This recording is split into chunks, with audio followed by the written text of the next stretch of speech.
സഹോദരങ്ങളെ, പരാമർശിക്കപ്പെട്ട വിഷയങ്ങളിൽ ഊന്നി സംക്ഷിപ്തമായി ഇവിടെ വിഷയം അവതരിപ്പിക്കപ്പെട്ടിരിക്കുകയാണ്. ഇനി ഇൻഷാ അല്ലാഹ് ഇതുമായി ബന്ധപ്പെട്ടുള്ള ചോദ്യോത്തര സെഷനിലേക്കാണ് നാം പ്രവേശിക്കുന്നത്. നേരത്തെ സ്വാഗത ഭാഷകൻ സൂചിപ്പിച്ചതുപോലെ ഇതൊരിക്കലും ചോദ്യം ചോദിച്ച് തറപറ്റിച്ച് ജയിച്ച് തോൽപ്പിച്ച് അങ്ങനെ ഒരു ശക്തി തെളിയിക്കാനും സ്ഥാപിക്കാനുമുള്ള ഒരു വേദിയായി ആരും ഇതേ കാണേണ്ടതില്ല. നേരെ മറിച്ച് ആത്മാർത്ഥമായി അള്ളാഹുവിന്റെ ദീനുമായി ബന്ധപ്പെട്ട വിഷയങ്ങൾ, സമൂഹത്തിലുള്ള തെറ്റിദ്ധാരണകൾ, അവയെ ഉള്ള അറിവിന്റെ അടിസ്ഥാനത്തിൽ വിശകലനം ചെയ്യാനുള്ള ഒരു ദീനി വിജ്ഞാന വേദി മാത്രമായി നാം ഇതിനെ കാണുക. വളരെ ചുരുക്കി വിഷയങ്ങളിൽ ഊന്നി ചോദിക്കാൻ ചോദ്യകർത്താക്കൾ ശ്രമിക്കുക. ഇൻഷാ അല്ലാഹ് ഉന്നയിക്കപ്പെട്ട ചോദ്യങ്ങളിൽ ഞങ്ങൾ രണ്ടുപേർക്ക് ഉത്തരം അറിയുമെങ്കിൽ മാത്രം ഇൻഷാ അല്ലാഹ് അതിന്റെ ഉത്തരം ഞങ്ങൾ പറയും. അറിയാത്ത കാര്യമാണെങ്കിൽ അത് അറിയില്ല എന്ന് തുറന്ന് ഇവിടെ സമ്മതിക്കും. അത് പിന്നീട് ഇൻഷാ അല്ലാഹ് പഠിച്ച് അന്വേഷിച്ച് ചോദിച്ചറിഞ്ഞ് വായിച്ച് പിന്നീടത് ആ ചോദ്യകർത്താക്കളെയോ സംഘാടകരെയോ അറിയിക്കുകയും ചെയ്യും എന്നത് ആമുഖമായി സൂചിപ്പിക്കുകയാണ്. എല്ലാം അറിയുമെന്ന നാട്യവും ജാടയും ഞങ്ങൾക്കാർക്കുമില്ല. അള്ളാഹുവിന്റെ ദീന് പഠിക്കാൻ ശ്രമിക്കുന്ന, ദീനി രംഗത്ത് സേവനം ചെയ്യണമെന്ന് ആത്മാർത്ഥമായി ആഗ്രഹിക്കുന്ന, മതരംഗത്തുള്ള ദീനിയായ ഇൽമ് തേടുന്ന തുല്ലാബുൽ ഇൽമ് മതവിദ്യാർത്ഥികൾ എന്ന അർത്ഥത്തിലെ ഞങ്ങളെ കാണുന്നുള്ളൂ. ലോകത്തിലെ എല്ലാ കിതാബും കണ്ടവരോ എല്ലാം വായിച്ചവരോ ഒന്നുമല്ല എന്ന് ആവർത്തിച്ച് ഓർമ്മിപ്പിക്കുന്നു. ഇൻഷാ അല്ലാഹ് ആത്മാർത്ഥമായ ചോദ്യങ്ങൾ വരട്ടെ. അതിന് കഴിവിന്റെ പരിധിക്കുള്ളിൽ നിന്നുകൊണ്ട് ഇൻഷാ അല്ലാഹ് വിശദീകരണം നൽകാൻ ശ്രമിക്കാം.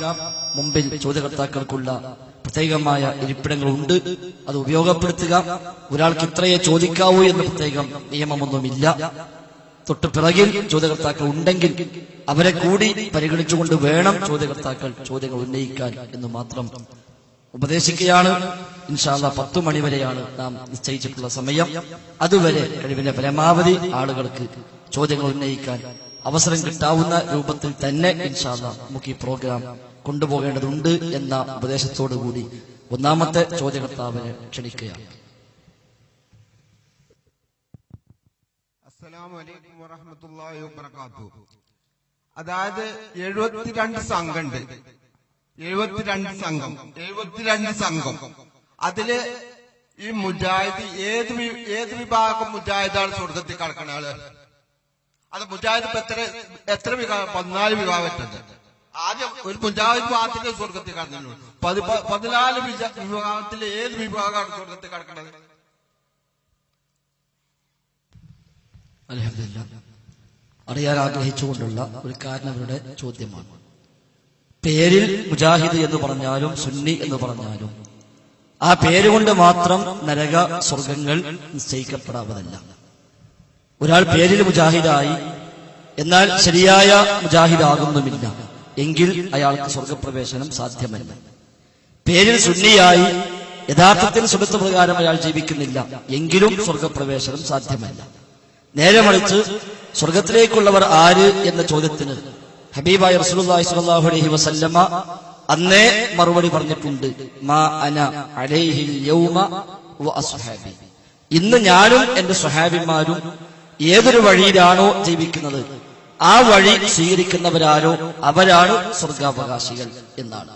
അത് സംഘടന മെമ്പർഷിപ്പ് എടുത്തുകൊണ്ട് മാത്രം കിട്ടുന്ന ഒന്നല്ല സ്വർഗപ്രവേശനം എന്നത്. ഒരു സംഘടന മെമ്പർഷിപ്പ് ഇല്ല എന്നത് കൊണ്ട് നഷ്ടപ്പെടുന്ന ഒന്നുമല്ല. നേരെ മറിച്ച് വിശ്വാസങ്ങളിൽ, ആചാരങ്ങളിൽ, അനുഷ്ഠാനങ്ങളിൽ, ആദർശങ്ങളിൽ, കർമ്മങ്ങളിൽ, സംസ്കാരങ്ങളിലൊക്കെ റസൂലുള്ളാഹി സ്വല്ലല്ലാഹു അലൈഹി വസല്ലമയും അവിടുത്തെ സ്വഹാബിമാരും ഏതൊരു മാതൃകയാണോ ഏതൊരു പാതയാണോ നമ്മെ പഠിപ്പിച്ചത് ആ പാത സ്വീകരിക്കുന്നുവെങ്കിൽ അവന്റെ പേരാണ് യഥാർത്ഥത്തിൽ മുജാഹിദ് എന്നുള്ളത്. അങ്ങനെ ആരാണോ മുജാഹിദാകുന്നത് അവർക്ക് ഇൻഷാ അല്ലാഹ് അത് ലഭിക്കുമെന്ന് നമുക്ക് പ്രതീക്ഷിക്കാം. അതല്ല പേരിൽ മുജാഹിദായി പ്രവാചകരുടെ മാതൃക അവൻ പിൻപറ്റുന്നില്ല, അല്ലാഹുവിന്റെ റസൂൽ പഠിപ്പിച്ച വിശ്വാസം അവൻ സ്വീകരിക്കുന്നില്ല, ആ വഴിയിലും അവൻ നീങ്ങുന്നില്ല എങ്കിലും, ഇനി പേരിൽ സുന്നിയായി പക്ഷെ സുന്നത്തുമായി അതൊരു ബന്ധവുമില്ല എങ്കിലും അവർക്ക് സ്വർഗപ്രവേശനം സാധ്യമല്ല എന്നതാണ് അതുമായി ബന്ധപ്പെട്ട് സൂചിപ്പിക്കാനുള്ളത്. കേവല ഒരു പേര് കൊണ്ടോ കേവല മെമ്പർഷിപ്പ് കൊണ്ടോ കേവലമായ അവകാശവാദങ്ങൾ കൊണ്ടോ സ്ഥിരപ്പെടുന്ന ഒന്നല്ല സ്വർഗ നരകങ്ങൾ. അതേസമയം ബിദ്അത്തിന്റെ വാഹകരായി മാറുന്നുവെങ്കിൽ, ശിർക്കിന്റെ വാഹകരായി മാറുന്നുവെങ്കിൽ അവൻ സുന്നിയാണെങ്കിലും മുജാഹിദാണെങ്കിലും അത് തെറ്റായ മാർഗം തന്നെയാണ്. ഇസ്ലാമിലില്ലാത്ത പിൽക്കാലത്ത് കടന്നുവന്ന നബിദിനാഘോഷം പോലുള്ള ബിദ്അത്തായ കാര്യങ്ങൾ, ശിർക്ക് ഉൾക്കൊള്ളുന്ന പദ്യ ഗദ്യങ്ങൾ, അതൊക്കെ സ്വീകരിക്കുന്ന ഒരാൾ അയാൾ പേരിൽ മുജാഹിദായി വിചാരിക്കാം, എന്നാൽ അത് ബിദ്അത്തല്ലാതിരിക്കില്ല. ചെയ്യുന്ന ഒരാൾ സുന്നിയായി വിചാരിക്കുക, അതുകൊണ്ട് അത് ബിദ്അത്തല്ലാതിരിക്കില്ല. ആര് ചെയ്യുന്നു എന്നതല്ല, എന്ത് ചെയ്യുന്നുവെന്നാണ് പ്രധാനം. അതിനാൽ നമ്മൾ എല്ലാവരും സുന്നി മുജാഹിദ് വ്യത്യാസമല്ലേ, എല്ലാവരും ചെയ്യേണ്ടത് മാ അന അലൈഹി വ അസ്ഹാബി, ഞാനും എന്റെ സ്വഹാബിമാരും ഏതൊരു മാർഗമാണോ സ്വീകരിച്ചത് ആ മാർഗം സ്വീകരിക്കുക എന്ന അല്ലാഹുവിന്റെ റസൂലിന്റെ കൽപ്പന സ്വീകരിക്കാനാണ് നാം പരിശ്രമിക്കേണ്ടത്. അല്ലാഹു നമുക്ക് എല്ലാവർക്കും ആ നിലക്കുള്ള അഹ്ലുസുന്നയിൽ അടിയുറച്ചു നിന്ന് അഹ്ലുസുന്ന വൽ ജമാഅയുടെ ആദർശം സ്വീകരിച്ചുകൊണ്ട് ജീവിച്ച് മരിക്കാൻ തൗഫീഖ് പ്രദാനം ചെയ്യുമാറാവട്ടെ. പിന്നെ അറബില് അബ്ദുറഹ്മാൻ സുദൈസി, മദീനത്തെ ഇമാമ്, അവര് എല്ലാരും ഒരു തൊപ്പി ഒരു തട്ടോട്ടിന്റെ ശേഷമാണ് കുത്തുപോകുന്നത്. അവര് നരകത്തിന്റെ ആൾക്കാരല്ലോ. ഞാൻ വേങ്ങൂർ മഹലിലാണ്. വേങ്ങൂർ മഹലിൽ ഒരു മുജാഹിദുമില്ല, എല്ലാം തൊപ്പിയിട്ട് കാണാതെ നിസ്കരിക്കണേ. അവരൊക്കെ നരകത്തിലാണോ? തൊപ്പിട്ട പേരല്ലോ അല്ല, നിങ്ങൾ ഈ മുജാഹിദ് മാത്രമുള്ള തൊപ്പിടാത്തത്. അത് അറബിലും മക്ക മദീനകൾ അനുസരിക്കുന്നില്ല, മക്ക മദീന അനുസരിച്ചില്ല, അവിടുന്ന് ഇസ്ലാം വിട്ടുപോയിട്ടില്ല. തൊപ്പി ഒരു സാളൂട്ടിട്ടാണ് അബ്ദുറഹ്മാൻ സുദൈസി മദീനത്തെ ഇമാമും മറ്റുള്ളവരൊക്കെ കൊത്തുമ്പോ നിർവഹിക്കുന്നത്, നിസ്കരിക്കുന്നത്. നിങ്ങൾക്ക് എന്തുകൊണ്ട് അത് ചെയ്യാൻ പറ്റൂല? ശരി, ആ തൊപ്പിട്ടുകൊണ്ടാണ് അബ്ദുറഹ്മാൻ സുദൈസി പറഞ്ഞത് നബിദിനാഘോഷം ബിദ്അത്താണ്. ആ തൊപ്പിട്ടുകൊണ്ട് അദ്ദേഹം പ്രഖ്യാപിച്ചത് റബ്ബിനെ മാത്രം വിളിച്ചു പ്രാർത്ഥിക്കാവൂ. ആ തൊപ്പിട്ടുകൊണ്ട് അദ്ദേഹം പ്രഖ്യാപിക്കുന്നത് റബ്ബല്ലാത്ത ആളും തേടാൻ പാടില്ല. ആ തൊപ്പിട്ടുകൊണ്ടാണ് അദ്ദേഹം ഖുനൂത്ത് ഓതാതെ സുബ്ഹി നിസ്കരിക്കുന്നത്. ആ തൊപ്പിയിട്ട് അദ്ദേഹത്തിന് പിന്നിലാണ് സ്ത്രീകൾ ആ പള്ളിയിൽ വന്ന് ജമാഅത്തിൽ പങ്കെടുക്കുന്നത്. അപ്പൊ അതിലൊന്നും അബ്ദുറഹ്മാൻ സുദൈസി വേണ്ട, തൊപ്പിയിടുന്നത് മാത്രമേ. തൊപ്പി ആർക്കും ഇടാം, നിങ്ങൾക്കും ഇടാം, എനിക്കും ഇടാം, ആർക്കും ഇടാം. അനുവദനീയമായ വേഷം മാത്രമാണ്, അനുവദനീയമായ വേഷമാണ് തൊപ്പിയുടെ. അറബികളുടെ ഒരു ആചാരവുമാണ്. അറബികൾ അബ്ദുറഹ്മാൻ സുദൈസി മാത്രമല്ല, അവിടെ ഞാൻ അറബികളെ കൊടുത്ത് കാഫിരീങ്ങൾ ഉണ്ടെങ്കിൽ അവരും തൊപ്പിയിടും. കാഫിറായ അറബികൾ ലോകത്ത് എവിടെയെങ്കിലും ഉണ്ടെങ്കിൽ അവരും തൊപ്പിയിടും. അത് അറബികളെ വേഷമാണ്. അമേരിക്കയിൽ പോയ എല്ലാവരും പാന്റ് ഇടും, അല്ലെങ്കിൽ ട്രൗസർ ഇടും, അത് ആ നാട്ടിലെ വേഷമാണ്. നമ്മുടെ നാട്ടിലെല്ലാവരും തുണി എടുക്കും, അത് ഇവിടുത്തെ വേഷമാണ്. അതുകൊണ്ട് അത് നാടനുസരിച്ച് വേഷങ്ങൾ മാറ്റം വരും. എന്നാൽ ഇസ്ലാമിന്റെ ഒരു കാര്യം ആചാരമാകാൻ അബ്ദുറഹ്മാൻ സുദൈസി ചെയ്തോ, നിങ്ങൾ ചെയ്തോ, ഞാൻ ചെയ്തോ, അതൊന്നും നോട്ടല്ല. അത് വെല്ലൂരുണ്ടായാലും വേണ്ടില്ല, പട്ടിക്കാരുണ്ടായാലും വേണ്ടില്ല, ഇടവണ്ണുണ്ടായാലും വേണ്ടില്ല, എവിടെ ഇല്ലെങ്കിലും വേണ്ടില്ല. നേരെ മറിച്ച് മാ അന അലൈഹി വ അസ്ഹാബി, ഞാനും എന്റെ സ്വഹാബിമാരും എന്താണോ എങ്ങനെയാണോ ജീവിച്ചത് അതുപ്രകാരം ജീവിക്കുന്നു. അതുപ്രകാരം ജീവിക്കാനാണ്. അതുകൊണ്ട് തൊപ്പിയിടൽ അനുവദനീയമായ വേഷമാണ്. തൊപ്പി ഇട്ടതിന്റെ പേരിൽ ഒരാൾ നരകത്ത് പോകില്ല, തൊപ്പി ഇടാത്തതിന്റെ പേരിലും ഒരാൾ നരകത്ത് പോകില്ല. തൊപ്പി ഇട്ടതുകൊണ്ട് നരകത്ത് പോകില്ല, ഇടാതെ നരകത്ത് പോകില്ല. ഇപ്പൊ ഹജ്ജിന് പോകുമ്പോ തലമറക്കാൻ പാടില്ല എന്നാണ്. ഹജ്ജിന് പോകുമ്പോ തലമറക്കാൻ പാടില്ല എന്നാണ്. ശ്രദ്ധിക്കേ അയാളെ ശ്രദ്ധപ്പെടുത്തല്ലേ, അദ്ദേഹം ഉത്തരം കേട്ടോട്ടെ. ആയിക്കോട്ടെ, നിങ്ങൾക്ക് സമയം തരാം, അദ്ദേഹം കേട്ടോട്ടെ. ഇപ്പൊ തന്നെ എഴുന്നേറായാലും ഹജ്ജിന് പോകുന്ന ആളുകൾ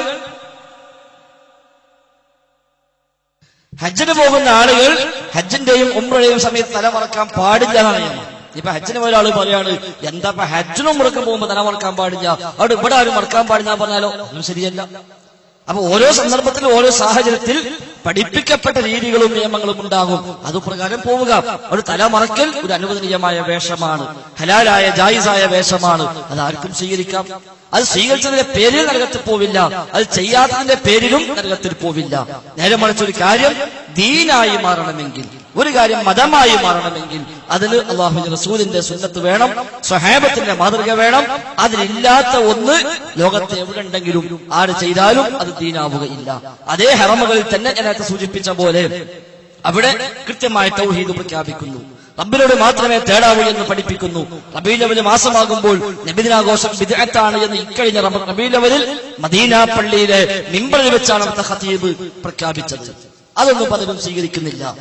അവിടെ ആ നിലയ്ക്ക് നേരത്തെ സൂചിപ്പിക്കപ്പെട്ടതും അല്ലാത്തതുമായ ഒട്ടനവധി കാര്യങ്ങൾ അതൊന്നും സ്വീകരിക്കുന്നില്ല. ഇനി അവിടെ ഉണ്ട് എന്നുകൊണ്ട് മാത്രം സ്വീകരിക്കണമെന്നാണോ? അതുമല്ല. പ്രമാണമുണ്ടോ, തെളിവുണ്ടോ, അതാണ് ദീന്. ഇല്ലേ, അതാര് ചെയ്താലും ശരി, അത് ദീനല്ല എന്നാണ് സൂചിപ്പിക്കാനുള്ളത്. ശരി, നിങ്ങൾക്ക് നബി ചേച്ചി മറ്റുള്ള പാർസലായിട്ട് വന്നതോ അതോ സൗദി അറേബ്യയിൽ നിന്ന് വന്നതോ? ലോകത്ത് എല്ലായിടത്തും വന്നിട്ടുണ്ട്. സൗദിയിൽ മാത്രമല്ല. നബി എവിടെ ജനിച്ചിട്ടുള്ളത്? നബി ജനിച്ചത് മക്കയിലാണ്. അവിടെ ബുദ്ധ അറിഞ്ഞിട്ടില്ല. അതെ, പിന്നെ സാളുട്ട് ആയിക്കോട്ടെ, നമുക്ക് ഇടാം. ഇട്ടോളി. നിങ്ങളൊന്നും എന്തുകൊണ്ടില്ല? ഇടാൻ പാടില്ല, ആർക്കും വാദില്ല. ഇടാൻ പാടില്ല. അങ്ങനെയാണെങ്കിൽ നിങ്ങളെ കുപ്പായിട്ടുണ്ട്. അവിടുത്തെ എല്ലാവരും നിങ്ങളെ കുപ്പായിടുന്നു. നിങ്ങളിട്ടിട്ട് ജന ഞാൻ ഇടുന്നില്ല. ആ ഖതീബ് നിങ്ങളെ കുപ്പായിട്ട് എപ്പോഴും നടക്കുന്നത്, ഖുതുബയിൽ മാത്രമല്ല. അയാൾ എപ്പ പുറത്തിറങ്ങിയാലും നിങ്ങളെ കുപ്പായം ധരിക്കുന്നു. ഒരുത്തൻ ചോദിക്കാം, മക്കത്തല്ലേ നബി വന്നത്, നബി ഇട്ടത് നിങ്ങളെ കുപ്പായല്ലേ, അവിടെ നമ്മളൊക്കെ നിങ്ങളെ കുപ്പായിട്ടെന്ന് പറഞ്ഞാലോ?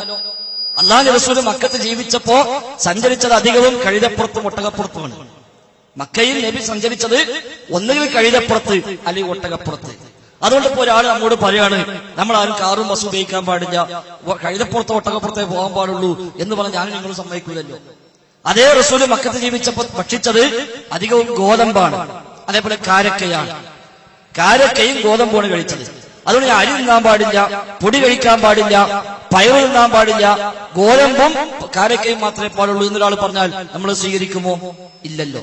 റസൂലുള്ളാഹി സ്വല്ലല്ലാഹു അലൈഹി വസല്ലം തങ്ങളുടെ വീട് ഈത്തപ്പയുടെ ഓല മേഞ്ഞതായിരുന്നു. അതുകൊണ്ട് നമ്മളാരെങ്കിലും പറയോ ആ വീട് മാത്രമേ പാടുള്ളൂവെന്ന്? ഇല്ലല്ലോ. ആ നബിതങ്ങൾ കടന്നുറങ്ങിയത് പലപ്പോഴും മണലിലായിരുന്നു, ഈത്തപ്പന ഓലയിലായിരുന്നു. അതുകൊണ്ട് ബെഡ് പാടില്ല, കട്ടിൽ പാടില്ല എന്ന് നമ്മളാരെങ്കിലും പറയുമോ? ഇല്ല. അല്ലാഹുവിന്റെ റസൂൽ കറുത്ത തലപ്പാവ് ധരിച്ചിട്ടുണ്ട്. ഇമാം മുസ്ലിം ഉദ്ധരിച്ച ഹദീസിൽ കാണാൻ പറ്റും. മക്ക ഫതഹിന്റെ അന്ന് കറുത്ത തലപ്പാവ് ധരിച്ചുകൊണ്ട് നബിതങ്ങൾ വന്നു. അതുകൊണ്ട് കറുത്ത തലകെട്ടേ കെട്ടാൻ പാടുള്ളൂ എന്നൊരാൾ പറഞ്ഞാലോ? അതും ശരിയല്ല. അല്ലാഹുവിന്റെ റസൂൽ തല തുറന്നിട്ട് നടന്ന സന്ദർഭങ്ങൾ ഉണ്ടായിട്ടുണ്ട്. സ്വഹാബിമാർ പലരും തലയിൽ ഒന്നുമില്ല, ഒറ്റ തുണിയെടുത്ത് ജീവിച്ചവരാണ്. കാരണം അവർ അധികം ഭക്ഷണം കഴിക്കാനില്ല, വസ്ത്രം സ്വീകരിക്കാനില്ല, ഒറ്റ തുണിയെടുത്തിട്ടാണ് അവർ പലപ്പോഴും നടന്നിരുന്നത്. നിസ്കരിക്കാൻ സമയത്ത് ചുമല് മറക്കണം, പിരടി മറക്കണം എന്ന് പഠിപ്പിക്കപ്പെട്ടപ്പോ ഉടുത്ത തുണി അഴിച്ചിട്ട് അവർ കഴുത്തിലൂടെ കെട്ടി എന്നാണ്. സുന്നത്ത് കല്യാണം കഴിഞ്ഞ കുട്ടികൾ തങ്ങളുടെ തുണികൾ കെട്ടുന്നത് പോലെ അവർ തങ്ങളുടെ തുണികൾ ഈ പിരടിലൂടെ കെട്ടിയിട്ടാണ് അവർ നിസ്കരിച്ചത് എന്ന് ഹദീസിൽ കാണാൻ കഴിയും. അതുകൊണ്ട് തന്നെ അത് ഒരു നാട്ടിൽ ഓരോ സാഹചര്യങ്ങളിൽ ഓരോ നാടുകളിൽ വ്യത്യസ്തമായ രീതികൾ ഉണ്ടാവും. അത് മതത്തിന്റെ ഭാഗമായി മാറണമെങ്കിൽ വഹയു പ്രകാരം പഠിപ്പിക്കണം. അതുകൊണ്ട് മക്കയിൽ അല്ലാഹു റസൂൽ വന്നു, അത് ശരി തന്നെയാണ്. മക്കയിലും മദീനയിലുമായി പ്രവാചകർ മതം പഠിപ്പിച്ചു. ആ മക്കയിൽ ആ മദീനയിൽ അന്നും ഇന്നും നബിദിനാഘോഷമില്ല. ആ മക്കയിൽ മങ്കൂസ് മൗലിദില്ല, ആ മക്കയിൽ ഷറഫ് അനാമില്ല, ആ മക്കയിൽ മുഹീദ്ദീൻ മാല ഇല്ല, ആ മക്കയിൽ നാരിയ സ്വലാത്തില്ല, ആ മക്കയിൽ ജീലാനി ആഘോഷമില്ല, ആ മക്കയിൽ പദ്യങ്ങളോ ഗദ്യങ്ങളോ പദ്യഗദ്യ സമ്മിശ്രണങ്ങളോ ആയ ഒരു മാലയും മൗലിദും അവിടെ ഇല്ല. അവിടെ കുതുബിയത്തില്ല, അവിടെ ബുർദ ഇല്ല, അവിടെ ആ വക ഏർപ്പാടൊന്നുമില്ല. അതൊക്കെ ശരിയല്ല എന്ന് ആ മക്കയിൽ നിന്ന് മദീനയിൽ നിന്ന് മിമ്പറുകളിൽ വെച്ച് ഇന്നും അവിടുത്തെ പണ്ഡിതന്മാർ പ്രഖ്യാപിക്കുകയും ചെയ്യുന്നു. അത് നമ്മൾ സ്വീകരിക്കണം, അതാണ് ശരി. ഇനി ഒരാൾ ആ വേഷം സ്വീകരിച്ചു, നല്ല കാര്യം. നിങ്ങൾക്കുപ്പായിട്ടു, എപ്പോഴും വെള്ള ധരിച്ചു, അയാൾ തലമറച്ചു, ആരും ആക്ഷേപിക്കുന്നില്ല, നല്ല കാര്യം തന്നെ. എന്നാൽ സുന്നത്തായി മാറാൻ പ്രവാചകൻ പഠിപ്പിച്ചതെന്തോ അതേ സുന്നത്താവുകയുള്ളൂ.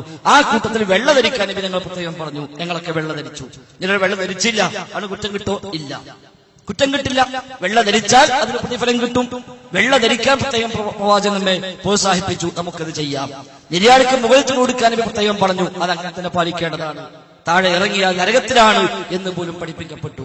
അങ്ങനെ പ്രത്യേകമായി പഠിപ്പിച്ചതെന്തോ അത് ജീവിതത്തിൽ പാലിക്കണം. നിസ്കരിക്കാൻ പോകുമ്പോൾ ചുമല് മറക്കണം എന്ന് പ്രത്യേകം പറഞ്ഞു, നമ്മൾ സ്വീകരിക്കേണ്ടതുണ്ട്. എന്നാൽ നിസ്കരിക്കുമ്പോൾ തല മറക്കണം എന്ന് പ്രത്യേകം പഠിപ്പിച്ചിട്ടില്ല. അതുകൊണ്ട് മറക്കാൻ പാടില്ല എന്നാണോ? അല്ല, അനുവദനീയമായ വേഷമാണ്, സ്വീകരിക്കാം, സ്വീകരിക്കാതിരിക്കാം. എന്നാൽ ചുമല് മറക്കൽ പ്രത്യേകമായി സുന്നത്തായി പരിചയപ്പെടുത്തി. ചുമലിൽ ഒന്നുമില്ലാതെ നമസ്കരിക്കരുത് എന്ന് തന്നെയും ഹദീസിൽ വന്നു. അതുകൊണ്ട് കുപ്പായമോ കുപ്പായമില്ലെങ്കിൽ മുണ്ടോ ഒക്കെ ചുമലിൽ ഇട്ടുകൊണ്ടാണ് നമസ്കരിക്കേണ്ടത് എന്നാണ് മക്കയിൽ നിന്ന് മദീനയിൽ നിന്ന് അല്ലാഹുവിന്റെ റസൂൽ പഠിപ്പിച്ച, ഇന്നും അവരുടെ പണ്ഡിതന്മാർ പഠിപ്പിക്കുന്ന ആദർശം എന്ന് നമ്മൾ തിരിച്ചറിയുക.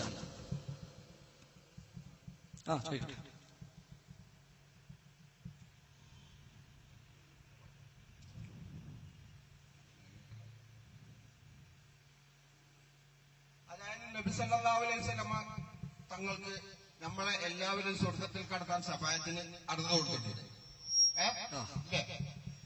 അതായത് ഇന്നല്ലാഹു വമലായികതുഹു യുസല്ലൂന അലൻ നബി യാ അയ്യുഹല്ലദീന ആമനൂ സല്ലു അലൈഹി വസല്ലിമു തസ്ലീമാ. ചോദിക്കട്ടെ. അതെന്നിട്ട് അതെ, അള്ളാഹു മലക്കും സ്വലാത്ത് ചൊല്ലുന്നു, നമ്മളും സ്വലാത്ത് ചൊല്ലണം. അതെ, ഇല്ല, ഒരിക്കലും ഇല്ല. അതെ, നബി പഠിപ്പിച്ചിട്ടില്ല, അതുകൊണ്ട് ചോദിക്കാൻ പാടില്ല. ശഫാഅത്ത് ചോദിക്കേണ്ടത് റബ്ബിനോടാണ്.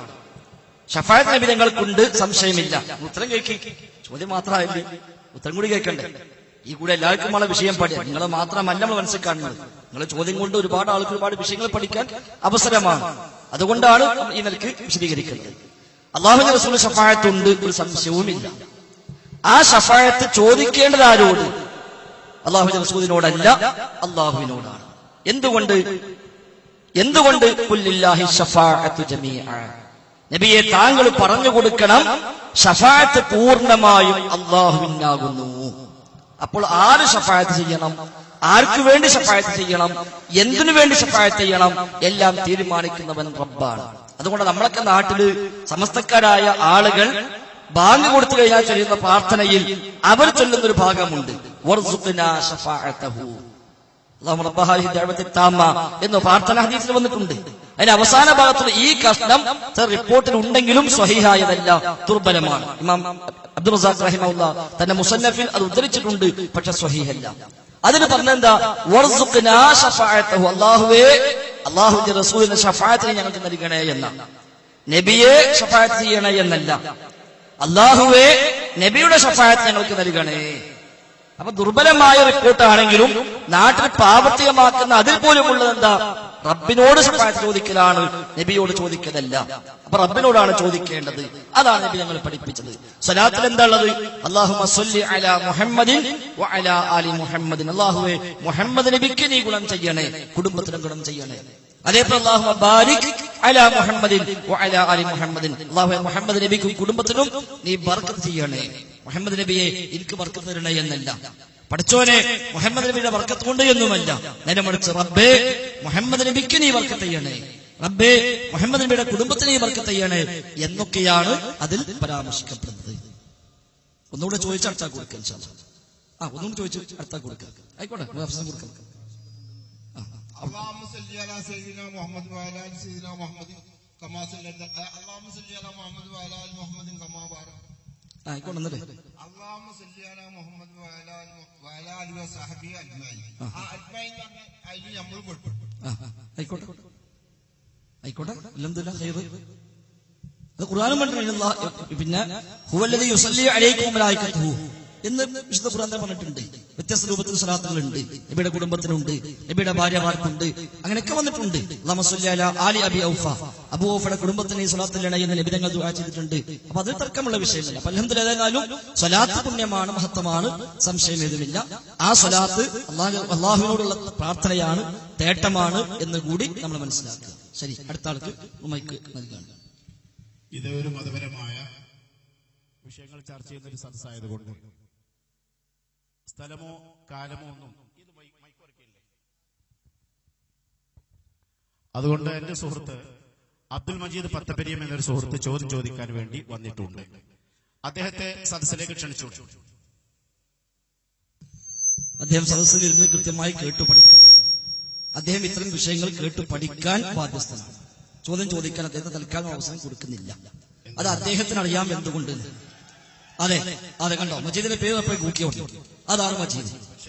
അല്ല, ഒരു മിനിറ്റ്, മജീദിന്റെ പേര് കേട്ടപ്പോഴേക്ക് നാട്ടിൽ കൂക്കാൻ ആളുണ്ട്, അതാണ് മജീദ്. അല്ലാതെ മജീദ്, ഈ നാട്ടിൽ എത്ര മുസ്ലിയാക്കന്മാരുണ്ട്, വെട്ടത്തിൽ നല്ല ഒരുപാട് മൂലന്മാരുണ്ട്, ഞങ്ങൾക്ക് അവരാണ് ആവശ്യം. ഒരു പക്ഷേ മജീദിനേക്കാളേറെ കിതാബോധ്യങ്ങൾ, മജീദിനേക്കാളേറെ കിതാബോധ്യ മനുഷ്യൻ താങ്കൾ ചോദിച്ചോളൂ. ഈ നാട്ടിൽ ഖതീബുണ്ടല്ലോ, ഇവിടെ മുദരിസ് ഉണ്ടല്ലോ, ഇവിടെ കാലിമാരുണ്ടല്ലോ, ഇവിടെ സ്വദറുണ്ടല്ലോ, ഇവിടെ ഫൈസിയും ബാക്കവിയും സഖാഫിയും ദാരിമിയും എല്ലാം ഉണ്ടല്ലോ. അവർ ചോദിക്കട്ടെ. ഇൽമുള്ള ഈ നാട്ടിലെ മനുഷ്യന്മാർ ബഹുമാനിക്കുന്ന ആദരിക്കുന്ന ആളുകൾ ചോദിക്കട്ടെ. അതല്ലാതെ പ്രൊഫഷണൽ ചോദ്യകർത്താക്കളുണ്ട്, ഇതൊരു ഏർപ്പാടാക്കി മാറ്റിയവർ. ചോദ്യം ചോദിക്കുക എന്നുള്ളത് ഒരു ഏർപ്പാടാക്കി മാറ്റി അതിനുവേണ്ടി ഇഹ്റാം കെട്ടി നടക്കുന്ന ചില മനുഷ്യന്മാരുണ്ട്. അതുകൊണ്ട് അത്തരം ആളുകളെ തീർച്ചയായും ഞങ്ങൾ അവഗണിക്കുന്നു. അത് ഇവിടെ എന്നല്ല, എവിടെയും. ആ മജീദിന് ചോദിക്കാം. മജീദിന്റെ നാട്ടിൽ വെക്കുമ്പോൾ അവിടെ ഞങ്ങൾ വെച്ചു, അവിടെ മജീദ് വന്നിട്ടില്ല. പത്തപ്പിയെ ഞങ്ങൾ ചോദിച്ചു, ഞങ്ങൾ മുഖാമുഖം വെച്ചു, അവിടെ മജീദ് വന്നിട്ടുമില്ല. അതുകൊണ്ട് അത്തരം ആളുകളെ അർഹിക്കുന്ന അവഗണനയോടുകൂടി ഞങ്ങൾ തള്ളിക്കളയുന്നു.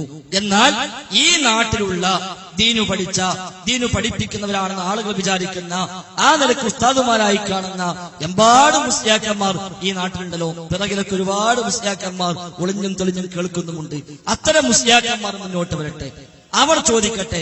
അങ്ങനെ അറിവുള്ളവർ ചോദിച്ച് അവർ കൃത്യമായി വിഷയത്തിൽ ചർച്ച നടത്തട്ടെ എന്നാണ് സൂചിപ്പിക്കാനുള്ളത്. കണ്ടോ, എപ്പോഴും സുഹൃത്തുക്കളെ, ബാഗിൽ ശ്രമിക്കുന്നവരോടാണ് ഞാൻ പറയുന്നത്, ദയവ് ചെയ്ത് നിങ്ങൾ നിശബ്ദത പാലിക്കണം പ്ലീസ്. നിങ്ങൾ മതം പഠിക്കാൻ വേണ്ടി വന്ന ആളുകളാണെങ്കിൽ ദയവ് ചെയ്ത് ഇദ്ദേഹം പറയുന്നത് ഇവരുടെ സ്വാതന്ത്ര്യമായിരിക്കാം ഇവർ പറയുന്നത്, അതനുസരിക്കാൻ നാം ബാധ്യസ്ഥരാണ്. പക്ഷെ ഞാൻ ഒന്നുകൂടെ സദസ്സിലേക്ക് ചോദിക്കുന്നു, അല്ല സോറി, പിന്നെ നിങ്ങളോട് ചോദിക്കുന്നു, അദ്ദേഹം ഒരു പ്രൊഫഷണൽ ചോദ്യകർത്താവ് എന്ന ഒരു അവജ്ഞതയോടെ നിങ്ങൾ തള്ളിക്കളയുന്നതിൽ എനിക്കതൊരു നിങ്ങൾ ഈ സംഘടിപ്പിച്ച ഒരു പരിപാടിയോട് യോജിപ്പുണ്ട് എന്ന് എനിക്ക് തോന്നുന്നില്ല. ഏതായാലും ഒന്നുകൂടി പറയട്ടെ, അദ്ദേഹം ചോദിക്കുന്നത് കൊണ്ട് നിങ്ങൾക്കുള്ള ബുദ്ധിമുട്ട് എന്താണ്? അദ്ദേഹം, ഞാൻ പറഞ്ഞ പ്രൊഫഷണൽ ചോദ്യകർത്താവാണ്, പഠിക്കാൻ വരുന്ന ആളല്ല, ദീനിയായ താല്പര്യമുള്ളവരല്ല. അതുകൊണ്ട് താങ്കൾ ചോദിച്ചോളൂ. താങ്കൾ കിതാബ് ഒരാളാണല്ലോ, ഇവിടെ മുസ്ലിയാക്കന്മാരുണ്ടല്ലോ, അവർ ചോദിക്കട്ടെ. അതാണ് ഒരു മുസ്ലിയാർ വന്ന് ചോദിക്കട്ടെ. അതാണ് കണ്ടത്. അലവി സഖാഫി അടക്കം ഈ മജീദുമായി ബന്ധപ്പെട്ട് കൃത്യമായി പറഞ്ഞിട്ടുണ്ട്. അതുകൊണ്ട് അലവി സഖാഫിന്റെ മുഖാമുഖത്തിൽ ഇപ്പൊ മജീദിന് ചാൻസ് ഇല്ല. അലവി സഖാഫിയുടെ മുഖാമുഖങ്ങളിൽ പോലും ഇപ്പോൾ ഈ മജീദിന് ചാൻസ് കൊടുക്കാറില്ല. കാരണം എന്താ, അലവി സഖാഫി അടക്കം വ്യക്തമായി പ്രഖ്യാപിച്ചിട്ടുണ്ട്, മജീദിനെ ഇനി ആരും മൈൻഡ് ചെയ്യേണ്ടതില്ല, അവർ അവഗണിക്കണം എന്ന് അലവി സഖാഫി അടക്കം പ്രഖ്യാപിച്ചിട്ടുണ്ട്. അയാൾ പോലും ചാൻസ് കൊടുക്കാതെ ഒഴിവാക്കിയ ഒരാളിന് ഇപ്പൊ ഞങ്ങൾ അവസരം കൊടുത്ത് വലുതാക്കാന്ന് പറഞ്ഞാൽ അത് ന്യായമല്ല എന്നാണ് സൂചിപ്പിക്കാറുള്ളത്. ശരി, അടുത്ത ചോദിച്ചു. ഒരു മിനിറ്റ്. അയാള് ഒരു വ്യക്തിയും ഈ രാജ്യത്തുള്ള ജീവിക്കുന്ന ഒരു മനുഷ്യനും അഹ്ലുസുന്നത്തി വൽ ജമാഅത്തിന്റെ ആളുമാണ്. അയാൾ ചോദിക്കുന്നത് കൊണ്ട് ഈ സദസ്സിലുള്ളവർക്കും പരിസരത്ത് കൂടിയവർക്കും അതിന്റെ ചോദ്യത്തിന്റെ ഉത്തരം കിട്ടിയാൽ, ക്ലിയർ ആയാൽ എല്ലാവർക്കും തിരുത്താവുന്നതാണ്, അല്ലേ? അങ്ങനെയാണെങ്കിൽ നിങ്ങൾ ഈ നാട്ടുകാരനാണോ? നിങ്ങൾ ഇവിടെ വന്ന് പ്രസംഗിക്കുമ്പോൾ ഇവിടെ ഉള്ളവർ തന്നെ ചോദിക്കണം, ഇവരുള്ളവർ തന്നെ മറുപടി വരെ പറയുമ്പോൾ എന്ന് പറഞ്ഞാൽ ഞാൻ പറയട്ടെ, ഞാൻ ഈ നാട്ടുകാരനാണ്, എന്നോട് മറുപടി പറയണമെങ്കിൽ നിങ്ങളല്ല, എന്റെ പരിസരത്തുള്ള സലാം മാഷ് വരണം, അതല്ലെങ്കിൽ മാനു വരണം. ശരി, അവർ വരട്ടെ. നാളെ രാവിലെ അല്ലല്ല, അങ്ങനെ ചോദിച്ചിട്ട് പറയട്ടെ. അയാൾ ചോദിക്കുന്നതുകൊണ്ട് എല്ലാവിധ സപ്പോർട്ടും സൗകര്യവും ഞങ്ങൾ ഈ പ്രദേശത്തുള്ള ആൾക്കാരാണ്, ഞങ്ങൾ തരാം. ഒരു കുഴപ്പവും അയാൾ ഉണ്ടാക്കുന്നില്ല. മലയാളത്തിലാണ് ചോദിക്കുന്നത്. നിങ്ങളുടെ ഗ്രന്ഥമുണ്ട്, തെളിവുണ്ട്. നിങ്ങൾക്ക് മറുപടി പറയുന്നതിൽ എന്താണ് ബുദ്ധിമുട്ടിയെന്ന് പരസ്യമായി ശാസ്ത്രോട് പറയണം. നിങ്ങൾക്ക് ചോദിക്കാൻ എന്താ ബുദ്ധിമുട്ട്? നിങ്ങൾക്ക് ചോദിക്കാൻ ഇവിടെ എത്ര മുസ്ലിയാക്കന്മാരുണ്ട്? ഈ മുസ്ലിയാക്കന്മാർക്ക് ചോദിക്കാൻ എന്താ ബുദ്ധിമുട്ട്? അവർ പറയും. ഇവിടെ ഫൈസിമാര്, സഖാഫിമാര്, ബാക്കവിമാര്, ദാരിമിമാര്, ഖാദിമാര്, ഖതീബുമാര്, മുദരിസുമാര്, സ്വതന്ത്രമാര് ഒക്കെ ഇവരൊക്കെ ഉണ്ടായിട്ട് അവർക്കൊക്കെ ചോദിക്കാൻ ബുദ്ധിമുട്ട്. എന്നിട്ട് പത്തപ്രിയത്തിൽ ചങ്ങായി, അയാൾ ഈ അപ്പോളിസ്ത്രീ വർക്ക് വിറകുത്താൻ പോണ ചങ്ങായി, അയാളെ മാത്രം കൊണ്ടുവന്നിട്ട് ചോദിക്കണം എന്ന് പറഞ്ഞാൽ അത് ന്യായമല്ല. അയാളെ പേടിച്ചിട്ടല്ല, അയാൾ ഉൽമ പേടിച്ചിട്ടുമല്ല, അതിന് മാത്രം അയാളില്ല. നിങ്ങൾ ചോദിക്കും, നിങ്ങൾക്ക് എന്താ ചോദിക്കാൻ പറ്റുക? ഈ സമയങ്ങൾ ചോദിച്ചാൽ പോലെ ഈ ഒരു സമയം കൊണ്ട് മുസ്ലിം ചോദിച്ചൂടെ? ആ മജീദിൽ നിങ്ങൾ ചോദ്യം വാങ്ങിക്കോളി, ആ മജീദിന്റെ കയ്യിൽ നിങ്ങൾ ചോദ്യം വാങ്ങിക്കോളി, നിങ്ങൾ ചോദിക്കും. ഈ നാട്ടിൽ കേൾക്കാലോ. അതുകൊണ്ട് ആ പണിയോട് നിർത്തിക്കാളി. ഇത് ഒരുപാട് സ്ഥലത്ത് ഇപ്പൊ മജീദും കൂട്ടരും പയറ്റുന്ന പരിപാടിയാണ്. AP സുഞ്ഞാൾ അടക്കം മജീദിനെ ഒഴിവാക്കി, EK സുഞ്ഞി പണ്ടേ ഒഴിവാക്കി.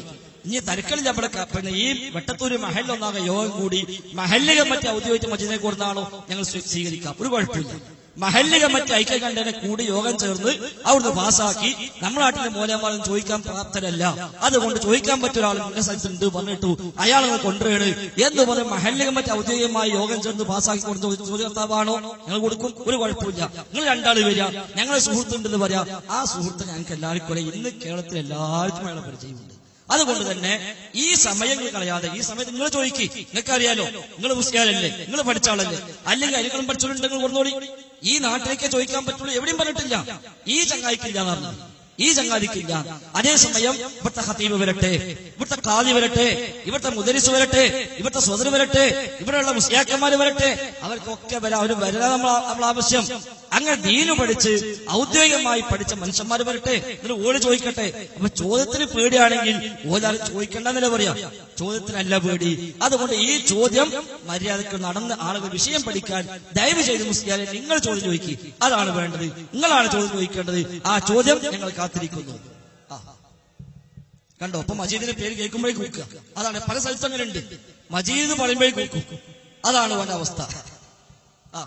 ശരി, നിങ്ങൾ കൂക്കണ്ട, പോകാൻ നന്നാവൂല. എന്ത് കൂക്കിയിട്ട് പോകാൻ നന്നാവൂല. അതുകൊണ്ട് മജീദിന്റെ പേര് പറയുമ്പോൾ കൂക്കിയിട്ട് ഒരു കാര്യമില്ല. അതുകൊണ്ട് ഈ നാട്ടിലെ മുസ്ലിയാക്കന്മാരെ കൊണ്ടുപോയി അവിടെ ചോദിക്കട്ടെ. അതാണ് നമുക്ക് ആവശ്യം. ഉസ്താദേ, നമ്മളിപ്പോ ഇതിന്റെ സത്യാവസ്ഥ മനസ്സിലാക്കാൻ വേണ്ടിയിട്ട് നമുക്ക് സുന്നി മുജാഹിദ് എന്നൊക്കെ നമ്മളൊന്ന് അറിയാൻ വേണ്ടി വന്നതാണ് ഇപ്പൊ ഇവിടെ. അപ്പൊ ഈ മജീദ് എന്ന് പറഞ്ഞ ആളെ നമ്മളറിയില്ല, മനസ്സിലാവുണ്ടോ? അപ്പൊ ഇയാള് ചോദിച്ചാൽ ഇപ്പൊ എന്താ അതിന്റെ ബുദ്ധിമുട്ടെന്താ നമുക്ക് മനസ്സിലാക്കാൻ ചോദിക്കാം. നമ്മള് സുന്നിയാളോ ചോദിച്ചാൽ ഒറിജിനൽ സുന്നിയല്ല, ജമാഅത്തിന്റെ സത്യാവസ്ഥ മനസ്സിലാക്കാം. അതിന് വേണ്ടിയിട്ട് നമ്മൾ വന്നിട്ടുള്ളത്. അപ്പൊ ഈ മജീദ് എന്ന് പറഞ്ഞ മജീദല്ല, ഏതൊരു ചെയർമാനാണെങ്കിലും ശരി, നമുക്കിത് ചോദിച്ചിട്ട് അതിന്റെ മറുപടി പറഞ്ഞു കൊടുത്തൂടെ? നമുക്കത് മനസ്സിലാക്കാനാണ് നമ്മൾ വന്നിട്ടുള്ളത്. പിന്നെ ഇന്നയാളെ ചോദിക്കാൻ പറ്റുള്ളൂ എന്നത് എനിക്ക് മനസ്സിലാവില്ല. അതുകൊണ്ടാണ് പറഞ്ഞു. നമ്മൾ നിങ്ങളെ എല്ലാ പരിപാടിയിലും, എന്റെ ഒരു സുഹൃത്ത് സലഫിയാണ്, അപ്പൊ നമ്മള് എല്ലാ പരിപാടിയും ഞാൻ ഓന്റെ കൂടെ ആത്മാർത്ഥമായിട്ട് ഇതൊന്ന് മനസ്സിലാക്കണം എന്നുള്ളത് വിഷയത്തില് ഇന്ന് വന്ന് മഗ്‌രിബിന്റെ മുമ്പ് ഓന് പോരേണ്ട ആളാണ്. എനിക്ക് ചില സാങ്കേതിക പ്രശ്നം ഉണ്ടായതുകൊണ്ട് മഗ്‌രിബിക്ക് ശേഷം നിസ്കാരത്തിന് ശേഷം ഒരു അരമണിക്കൂറോളം വെയിറ്റ് ചെയ്തിട്ടാണ് ഞങ്ങൾ വന്നിട്ടുള്ളത്. അപ്പൊ ഇത് എന്താണ് ഇപ്പൊ നിങ്ങളെ ഇയാള് ചോദിക്കുന്നോണ്ട് നിങ്ങൾക്ക് പറയാൻ എന്താ ബുദ്ധിമുട്ട്? എന്താണ് ഇന്ന ആളെ ചോദിക്കാവൂ എന്നല്ല, ആർക്കും ചോദിക്കാം, ഈ ആൾക്ക് ഒഴികെ എന്നാണ്. അതാ പ്രശ്നം.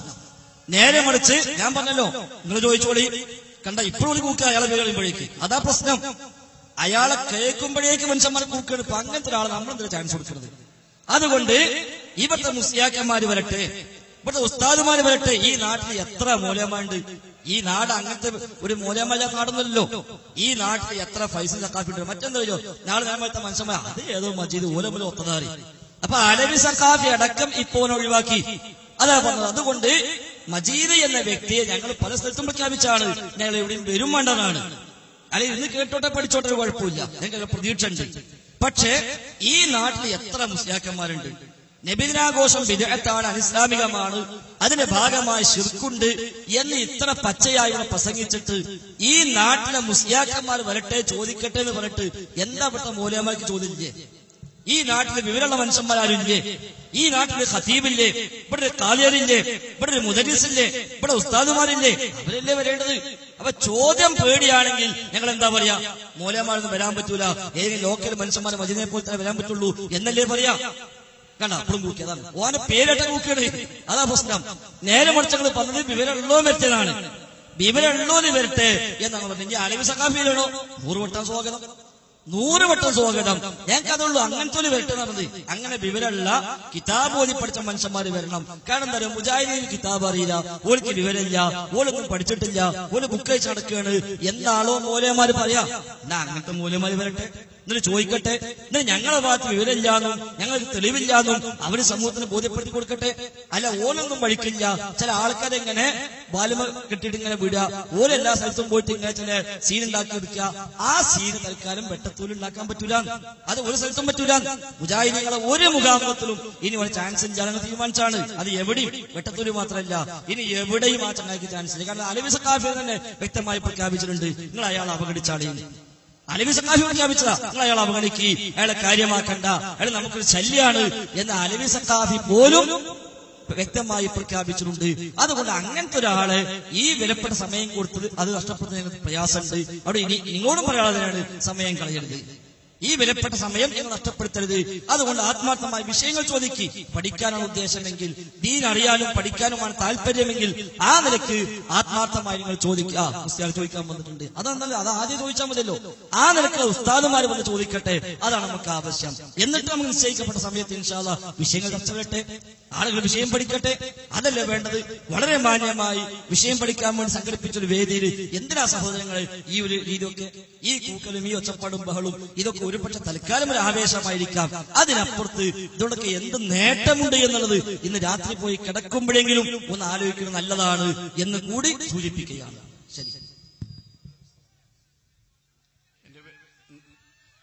എന്റെ പേര് മുസ്തഫ, ഞാൻ വെട്ടത്തൂര്, ഈ സ്ഥലക്കാരനാണ്. എന്റെ ചോദ്യം, നമ്മൾ ഈ രൂപത്തിലുള്ള പരസ്പരം ഒരു പരിപാടി കൊണ്ട് കൂടുതൽ ഉപകാരമുണ്ടാവുമെന്ന് എനിക്ക് തോന്നുന്നില്ല. കാരണം ആരും മുന്നോട്ട് വരുന്നില്ലല്ലോ.